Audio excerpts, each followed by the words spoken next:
I'm extremely concerned at current reports suggesting that hundreds of civilians have been killed or injured, and thousands may remain trapped by indiscriminate shelling and aerial attacks by government forces in Al-Qusar. Safe passage must be given to any civilians wishing to leave. Wanton human rights violations are also being committed by anti-government groups. Accounts gathered by our monitoring team suggest that armed groups have apparently used civilians as human shields and that abductions are increasing.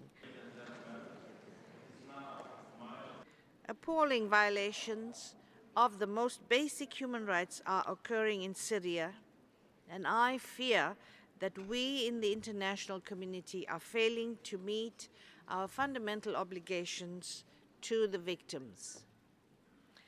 A humanitarian, political, and social disaster is already upon us, and what looms is truly a nightmare.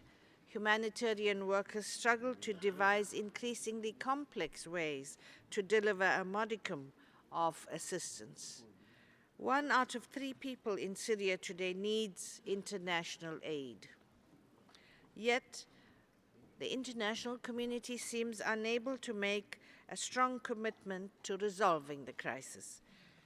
I urge states to make every effort to forge an end to this humanitarian disaster, for it sometimes seems that we can do little more than cry out in the darkness and try to count the dead.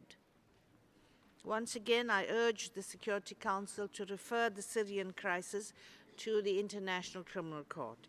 These war crimes and crimes against humanity cannot be allowed to go unpunished.